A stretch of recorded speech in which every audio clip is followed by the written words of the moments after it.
UofL is not very good because their conference is not very good. Your conference is not as good as the SEC is right now. And I don't know if you realize it, as a UK fan, the SEC has got so many top 25 teams. Look at how good these top 25 teams are. We got Tennessee, we got Auburn. They're doing good. We got all these teams. Alabama is kicked normally.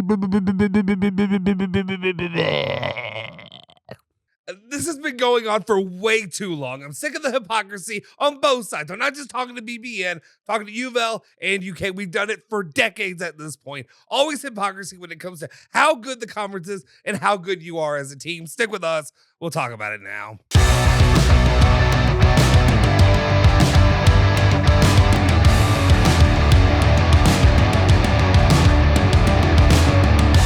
What's cooking? Welcome back in, and now we can talk like fans. My name is Justin Sofra, once again here to talk all the things that we love when it comes to the rivalry, Kentucky and Louisville men's basketball, the NCAA, and of course, the glaring hypocrisy that continues to permeate between each and every one of us. No matter what year it is, what time it is, we are always going to be hypocrites when it comes to this rivalry and this incessant need to rivalry with one another. That's why I've got this pour on me right now. That's why I got the cardigan on, a little bit of Kentucky, a little bit of Louisville. So I was like, do I go with the red? Do I go with the blue? Do I go with one of those? I was neutral. We went neutral. We're talking Louisville and Kentucky, though. Louisville will be the main focus of what we're going to be talking about today.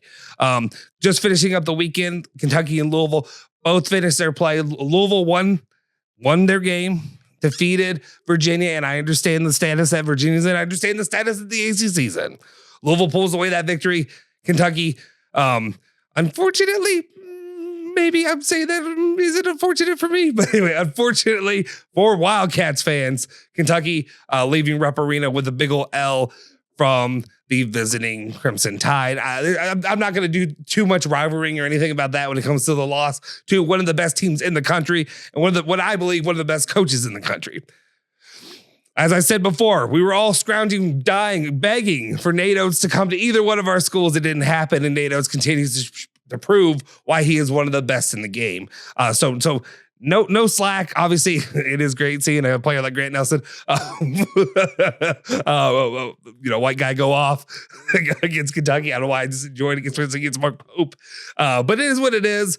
Kentucky's not able to finish that game out. But again, an impressive season so far for Mark Pope. I don't think a lot of people can really be that upset with the loss, no matter whatever happens from here on out. Though I will say, going into the Kentucky schedule, when they really going to play the top tier of the SEC, that's what I'm watching to see how they're going to compete in those games. And I understand losing to Georgia, that's fine. But then there's a lot of the teams that they're beating. And I want to understand you want to put a lot of, feathers in your cap for beating Texas A&M, beating Mississippi State, because they are ranked teams. But then I look around and I want to talk about Louisville and the way that their schedule goes and the way that they're succeeding. And a lot of the conversation that I hear sounds eerily reminiscent of a lot of things that maybe it was flipped on how the turntables about 10, 15 years ago. Man, it hasn't been that long. 10 years ago, about 10 years ago. Jeez, am I getting that old? And now we have Kentucky fans doing the exact same thing about the SEC and talking about just how great their conference is. Same thing when they do about football, though they're actually competitive when it comes to basketball. Now, one of my main issues here is when people try to talk about the conference and how great it is to try to urinate on other teams and how they're performing. I don't even think it needs to be said when you're talking Louisville and Kentucky right now. We're not still talking in the same stratosphere. They're closing a gap right now. Louisville definitely is closing a gap. And we've seen even when they were in their down part of the season, when they had to play Kentucky was when they were at their lowest. They competed with that team, and potentially, if you have another guy who's coming out like James Scott, like a lot of the players are performing, Javen Hadley, people like that are performing. Maybe Kentucky and Louisville wins that game, but we're not playing the maybe game. We're not playing the what could have been. We're playing what happened. Louisville lost that game, so we move on. But at the same time, it's frustrating to me to see, as I had these conversations about who is potentially the coach of the year. Is it Mark Pope? Is it Pat Kelsey? Is it somebody else that I haven't heard of? Kentucky fans love to make it about themselves, even when I put out the initial video that was just focused on Pat Kelsey. And it's always urinating on what Louisville's done or what Louisville's situation is. And we don't always have to rival. We don't have to do it. as I'm wearing my Tom Frauds.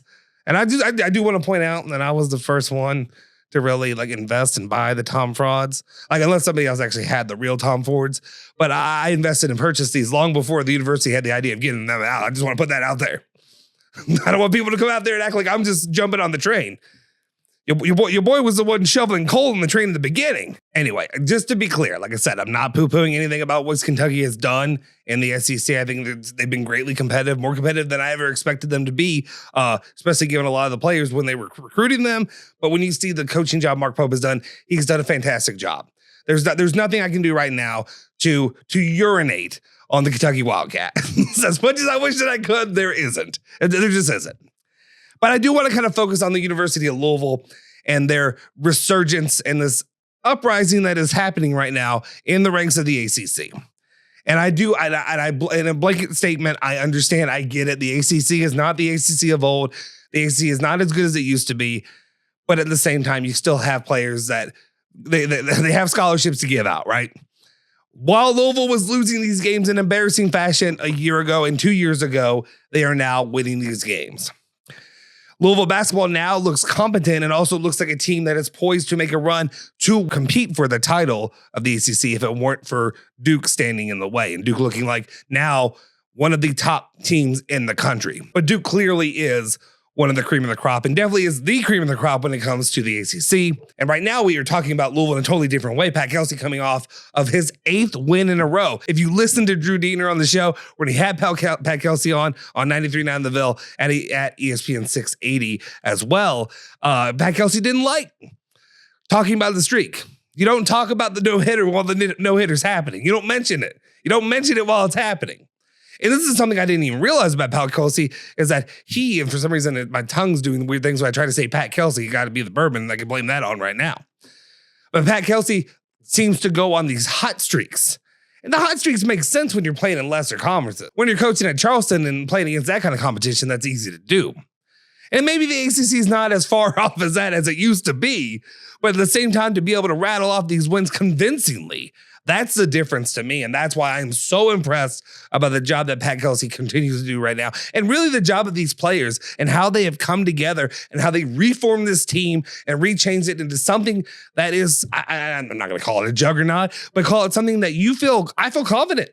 Every time I turn on the TV to watch a game, I feel like Louisville's going to go out and win that damn game.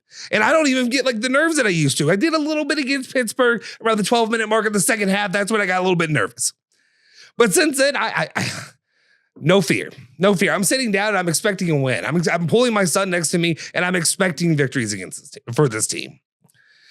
Now, the reason I really made this video and the reason I want to talk about it is I think Louisville has earned their right, has climbed up the net rankings, has done their job, and has lost the games that they had to lose. While you would have liked to see wins there, the ones that they lost should not have hurt them.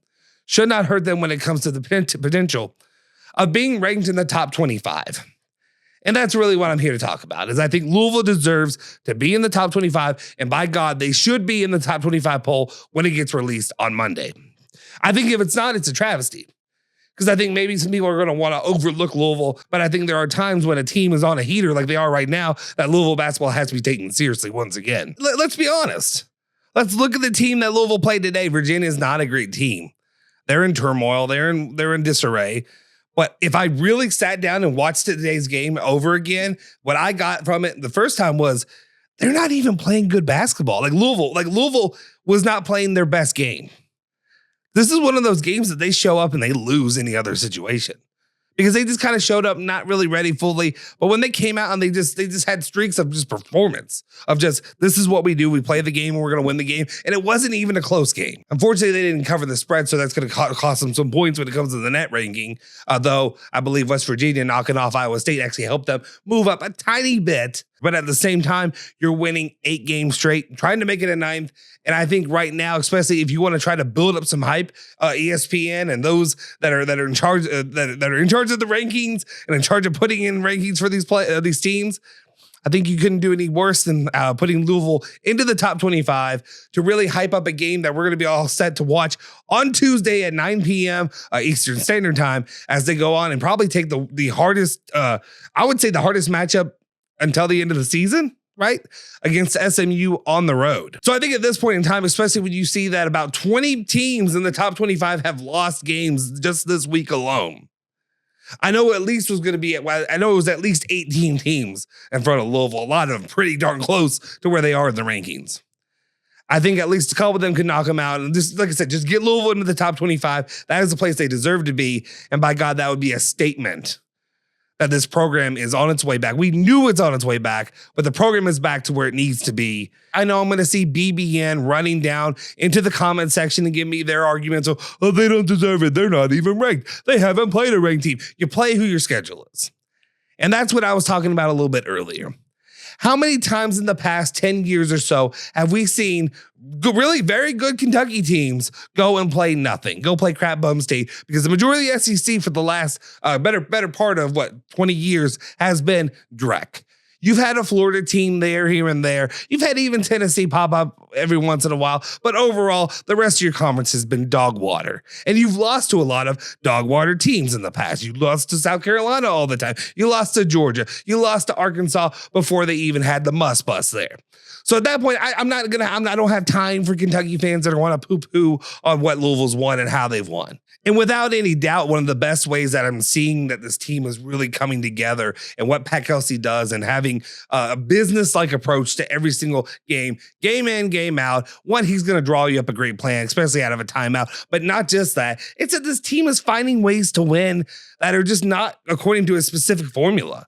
If one guy's out, if Waterman's out today, you're going to have somebody else step up. Obviously, James Scott's going to put in a hell of a performance. Kenai Roos is going to come out there. And then you're going to see, obviously, Chucky Hepburn, game in and game out, is going to get his. He's going to get his, and not only that, he's going to facilitate and make sure that everybody else gets theirs too. So obviously, when you have those guys, you have less to worry about, and you can be a little bit more confident in your team moving forward. But at the same time, it's just fascinating to look at where we were at the beginning of the season and seeing a team that if the friggin' threes weren't falling, and if they weren't hitting free throws, by God, they were going to lose that game, and probably in a somewhat embarrassing fashion. Now they're finding ways to do it at every aspect on the court, whether it be in the paint, whether it be from deep, whether it be from creating and finding a new big man, whatever it is, they find a way to win, and they do so in a very, very comfortable way. I love the chemistry of this team, and I think the nation's starting to recognize how good this team is, how great some of the players are, especially guys like Chucky Hepburn and the accolades that he's getting. So I think overall, nothing would speak more to that than Louisville getting back into the top 25 this week on Monday before one of their biggest games remaining on the schedule. Do the right thing. AP poll, whoever it is, AP poll coaches, all you guys, get out there and rank Louisville in the goddamn top 25. That's my take for the day. That's what I wanted to get out there. Let me know your thoughts in the comment section down below and all your opinions as well. If you haven't already, do me a solid favor, smash that freaking like button, hit the subscribe button, go over to the YouTube channel at No We Can Talk Like Fans, subscribe to the YouTube channel. That really helps to support me and help me to continue to know that you guys want me to make more of these. You can follow me as well on Twitter at Justin Sofro. I'll see you guys next time. Thanks for letting us talk like fans.